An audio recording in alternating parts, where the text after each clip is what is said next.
Welcome to the third episode of the Cougar Playbook podcast. I'm Carter Gledhill, and today I'm joined by a very special guest, head football coach, Coach Jason Aubry. Thank you for joining us today. It's great to be here. I'm excited about it. I was actually a little nervous. I haven't done this in a while. I've been sitting in my home for so long. So no, this is good. I'm excited to be here. Well, thank you for taking the time out of your day to talk to me. Let's start off first. How are you doing? I know it's been a while since we've been on campus. It's been a while since you've been with your team. But how are you staying in touch with them? What's going on with you as a coach?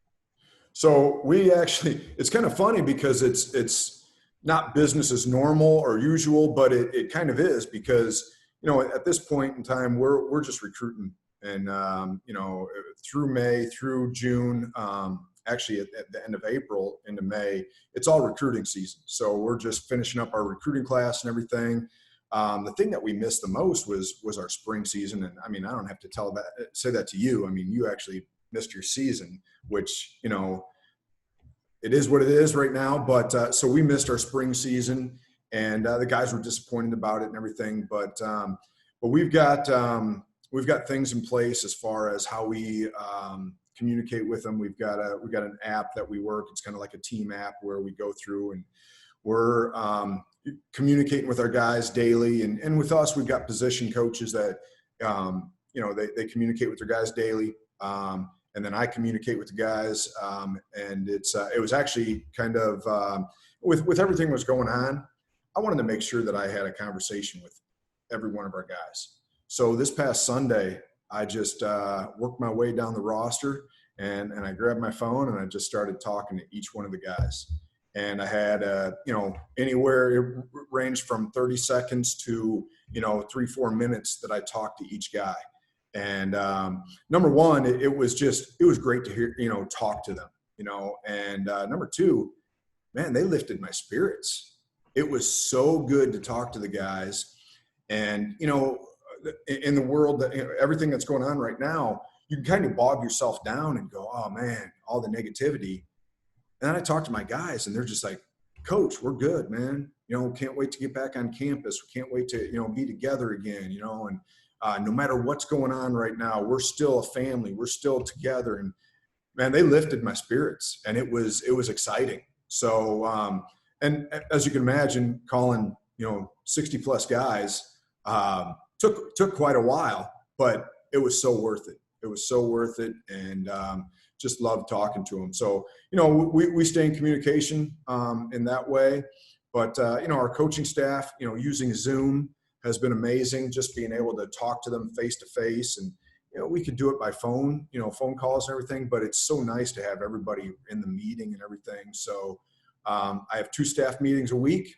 And, we meet with recruits on Zoom. We meet with, other coaches on Zoom. So it's been I don't want to say business as usual, but it's been business as usual. I bet. And speaking of recruiting, I was just going through your Twitter, and you have, I don't know what the correct number is, but I saw 41 incoming freshmen.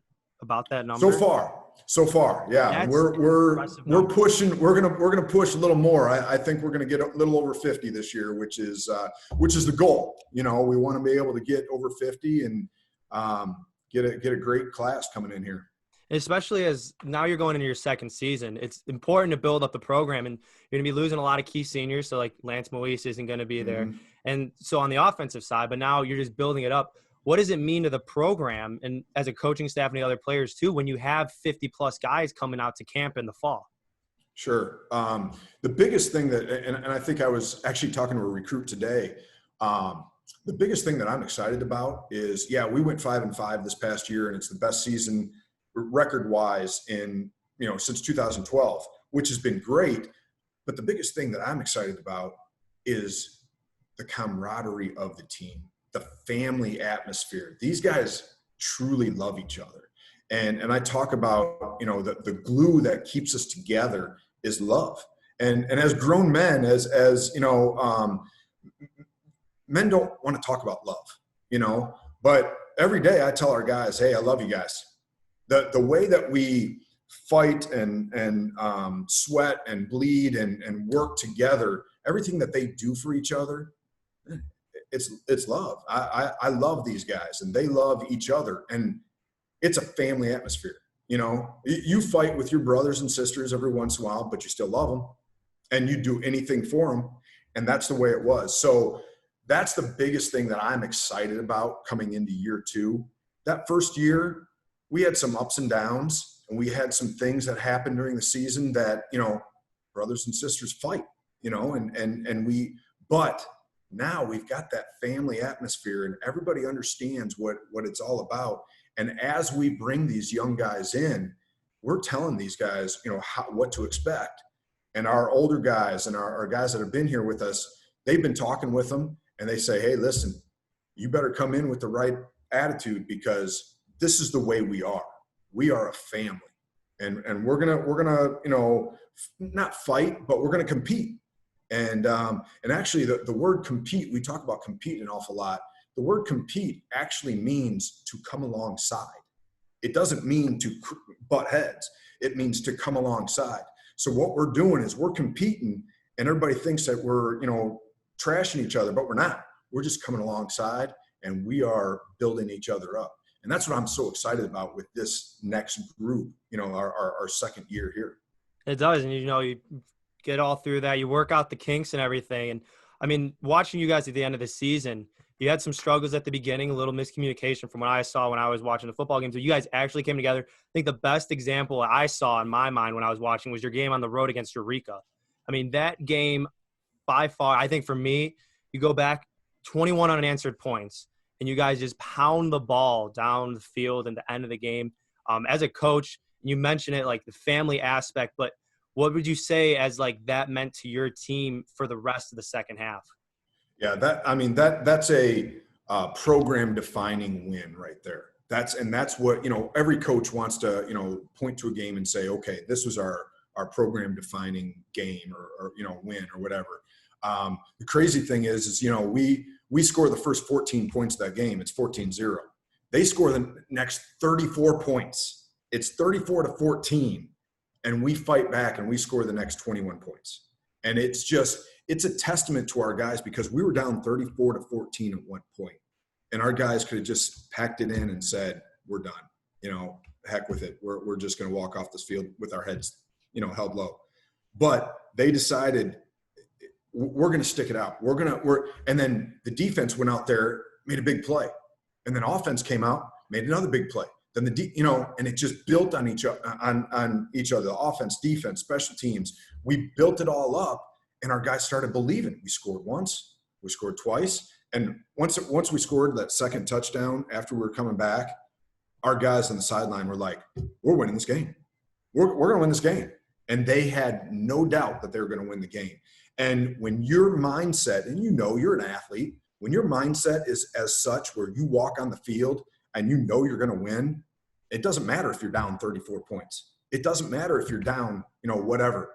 You're going to make it happen, and you're going to bring everybody together, and you're going to make it happen. So, you know, that game was huge for us. And when we kicked that PAT and it went through the uprights and we went 35-34, man, there was jubilation on the sideline, man. Those guys were excited. So it was a great win. And the biggest thing is we were on the road at Eureka, who was the defending NAC champions. Their homecoming, it was packed. It was an unbelievable college football game for our guys. And it was a great one to watch for me. And you mentioned the whole thing about that is family, and you just keep preaching family and family. I want to pull up a little graphic here I took off your Twitter, and this is pretty cool to me. But you can see here, you got the family sticker on the back of your decal. So I know a lot of teams, they have some kind of motto or saying that they want to put on their helmet. So for you, obviously family is huge, but why was it so important to put it on the back of your helmet when you were already preaching it so much already off the field?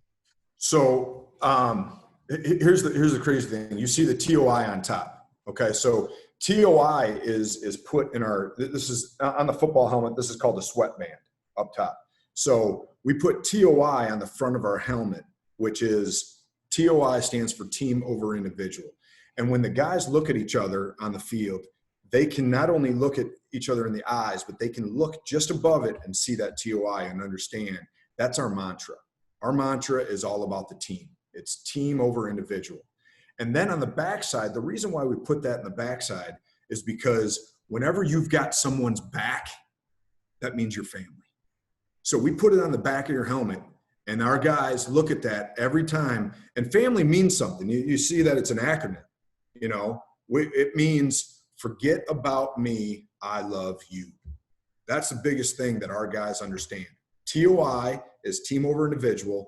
Family is forget about me, I love you. And it's all about the guy beside us. And that's what's going to build this program. What's going to build the program is wins and having great players and everything.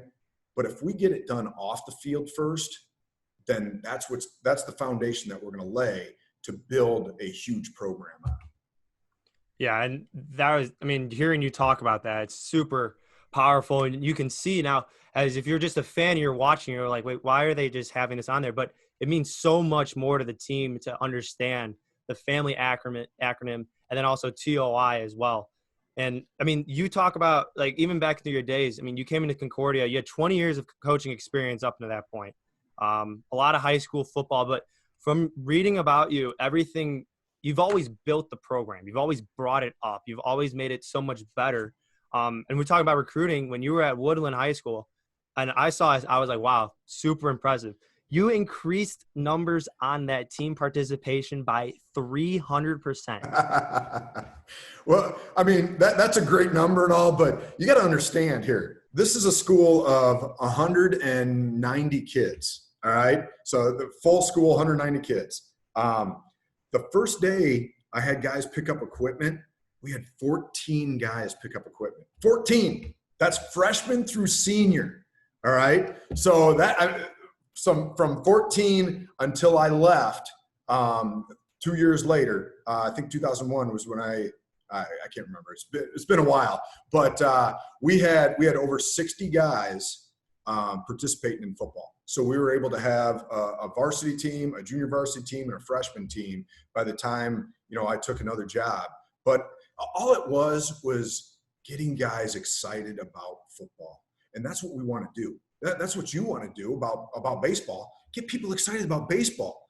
And then you get people to jump on the bandwagon, and then they're full force for you, and that's why you guys have been so successful, because you guys understand, you guys get it. You got the mindset, this is where it is. All right. Once you get this thing going, then you're going to be able to take off on a program. And that's what you guys got going, that baseball team. And that's what we look at you guys and we're going, that's who we're going to be like, Very much appreciated. So, but it's true though. You guys are where we want to be, So, but it's all mental. And that's at Woodland, we had 14 guys, 14, that first season, I turned around and I looked, we had a guy get hurt on the field, and I turned around and I looked, and there's a freshman kid that's standing there, 5'2", 102 pounds. And I'm like, hey, go play D tackle. I mean, that's all we had, but it was just building and getting guys to be excited about football. And that's all it is. It's just getting guys believe. And you got to have a certain energy too, So, and that's, I think I bring that to the table a little bit as well. Oh, you never lack energy. And I can see that throughout the football season. You're always hyping guys up, but you talk about guys buying in and just getting everybody on the same level. What was it like for you coming in last season as your first year head coach? What was it like to you to step onto campus? And when you first meet the guys, what was your message to them? And how did you get them to buy into what you were coaching? So I think the thing that helped me out the most was me being able to come in January because I got hired. I think my first day was actually December 27th or something like that. But I was able to call all the guys during Christmas break, and then being there for January and actually setting what we want our program to look like, and be able to go through a spring with them. And we told them right away, forget about everything that you've done before, because it's going to be different. We're going to do everything different. Not that the guys before us did it wrong. It's just that we have a different philosophy, and we're going to bring in a different philosophy, and we're going to do it a certain way. So being able to have that spring, being able to have spring ball, being able to be in the weight room together, and them understand the energy, the tempo that we wanted them to play at or work out at, it was huge for us. So having that spring and then coming in the fall, being able to work with these guys, understanding what was expected in the past, it really propelled us into the fall. And then, like I said, there were some times in the fall we hit some rocky places, but that's going to happen with any program. All programs are going to hit some rocky places. It's what you do after that rocky place. If you hit adversity and all of a sudden you stop and you turn and you run the other way, you're not going to build a program. If you hit adversity and you stare it down and you continue to go through it, that's what makes champions. And that's what we're all about. And we did that. We had a rocky middle part of the season, and then we decided as a team, we're sticking it out and we're staying together. We could have came unglued and it could have looked ugly, but we didn't. And it's a testament to our guys. They were the ones that decided to do it. So it's hitting that adversity and going through it. And then, like I said, propelling us into the second season here. It's our guys understand what's expected, and they're ready for it. And they're excited about it. Missing the spring stunk, but it is what it is right now. We're just going with what we got right now. Well, it seems like your guys didn't miss too much, because you had a couple times during Twitter where you had guys making makeshift workouts. I mean, I saw one of your linemen, they were curling milk cans. You had another guy squatting his brother. And then you got your running back as well, also squatting logs. So testament to you guys for just encouraging them to find different ways to work out and being flexible with the whole COVID-19 thing. Absolutely. They're so excited about what's going on, I believe. And that's, I think it's the part of the energy that our whole staff brings, with Coach Russman, our D-line coach now. He's our strength conditioning guy, and just the energy that he brings in the weight room and the tempo that he expects. Coach Watkins, everybody know, if you know Coach Watkins at all, he brings the energy. Everybody knows that. Coach Peterson, being able to be around him and the offensive mind that he has and everything that he's going through right now with our guys, these guys love these guys. And bringing all that energy and having our GAs step up and doing incredible things for us, I'm telling you what, these guys are excited about what's happening here. And they'll do anything. They'll do anything. And if we tell them, hey, go out, video yourself doing crazy workouts, they're doing it. They'll do whatever it takes. And they love it, So it's been really cool just to kind of see these guys morph into, the different workouts that they've been doing and everything. So it's exciting for them to put that out there as well. And putting highlights out there, anything to get on social media, especially with a lot of athletes today, that's something they like. And when you talked about the strength stuff that you guys were running, you guys did a lot of fast-paced offense. You guys played in a conference as well where everything was fast-paced. So everything was coming from the sideline, a lot of communication. And just how did you structure on the offense and the defense? How did you make it simple for the guys to understand what was your defense and offense looking like so you guys could be able to compete and stay at that high level you guys were trying to be at? So the biggest thing that I try to get across for our offense and defense is we want to keep it as simple as possible. If we keep it simple, and you said it, it's just a simple system, but what you can do is you can manipulate in different formations and everything, make it look very complex, but we may only run 2 or 3 plays, but it looks so complex because there's so many different formations that we run it out of. Defensively, our defense is very similar to Coach Watkins' personality. He brings the heat, and he wants to bring the heat. And everybody knows what he's going to do, and it's okay, and he loves bringing heat, and we're going to make the offense. And there's a lot of times where offenses think that, they control things, I'm going to control the tempo. I'm going to control how, run pass. I'm going to control everything. Well, what Coach Watkins does is he tries to control what the offense does. And if he's bringing so much heat, the offense has to create something new to combat what he's doing. So that's kind of, and it looks very complex, but it's not as complex as it looks. Our guys know what they're doing. And offensively, we're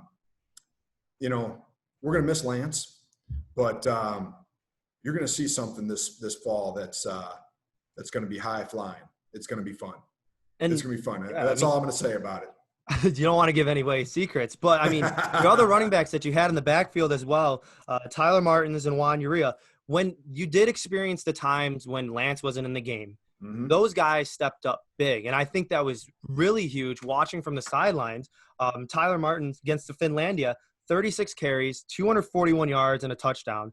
Juan Uria, when you guys played Rockford, 22 carries, 112 yards, and 3 touchdowns. So no matter where you're looking at, you might have your big name players. You guys have so much depth already that when it is time for someone to step up, they're already ready to get ready to play.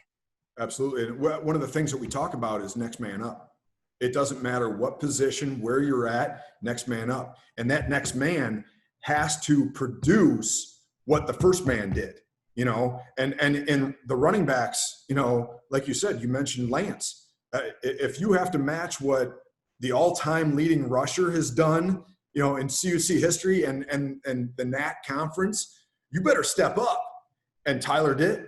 Tyler stepped up and, ran for over 200 yards. Juan stepped up, ran for over 100 yards during those games. And that's what we're so excited about too, because we got guys that, somebody goes down. Not that we want anybody to go down, but if somebody does go down, we got somebody else to just put right in there and he's going to do great. And I'm telling you what, we got a lot of freshmen that didn't play very much last year that you guys we're going to open some eyes next year. I bet. I mean, I saw a couple of freshmen already making huge plays. Tyler Kramer, I mean, him as a defensive back, I was watching him.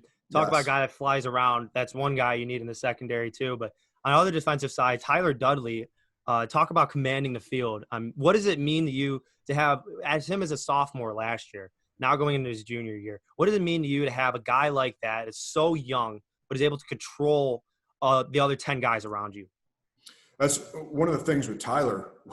We put a lot of responsibility on him. And what a smart kid, man. Unbelievable football player, unbelievable work ethic, and then just what a smart player. Great in the classroom. This is the type of kid that you want on your team. When I go out and recruit, we're looking for Tyler Dudleys, but this kid, we put so much on to put people in the right position and everything. And what a leader, this guy is something that, we want all over the field. But yeah, you're right. He's an amazing kid, and we gave him a lot of responsibility, and he did some amazing things for us. And you talk about off the field as well in the classroom. You guys have obviously your study tables and everything, but I think the one thing that I notice about you guys is that whatever sporting event is going on, whether it's women's volleyball, whether it's basketball, you guys are always there. I just remember, seeing Lance, you see a couple linemen and big old yellow overalls at the CIT tournament. And you talk about matching intensity with Coach Watkins and the rest of your coaching staff. But it's pretty cool to see that you have a large group like that that's able to come together still and show so much support for other teams that are there for you guys all the time on Saturday mornings. Absolutely. The thing that we love pushing, and one of my coaching directives, I talk about coaching directives all the time to my coaches.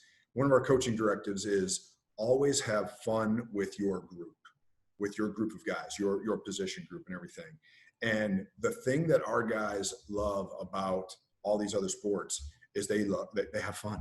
And you just mentioned it. I mean, we got Aaron Finkel walking in with those big overalls, and they're yellow and maroon, and they're just unbelievable. They have an amazing time. They love yelling and screaming.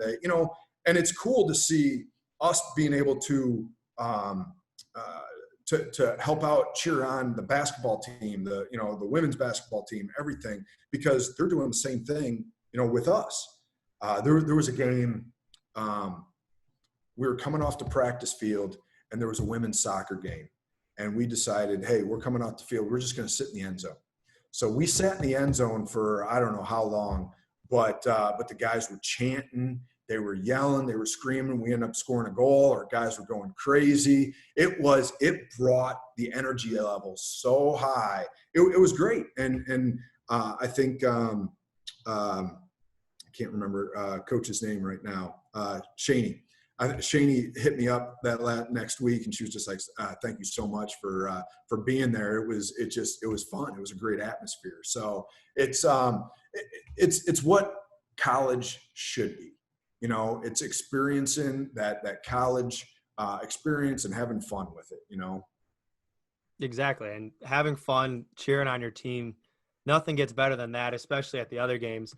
Well, thank you, Coach Aubry, for taking the time out of your day talking with us. I know it's a great opportunity to speak with you behind the mastermind of a program. You're turning the turning point right now. I mean, again, you finished the season 5-5, best record since 2012. That's fourth in the NAC, and talk about a pretty competitive NAC conference. But I mean, you guys are set up very well next season as well, especially because you got Aurora, who's going to be coming off a lot of senior leadership, and you already have Eureka's number, and you guys are going to be ready to go next fall. And I know for me, I'm going to be super excited watching you guys.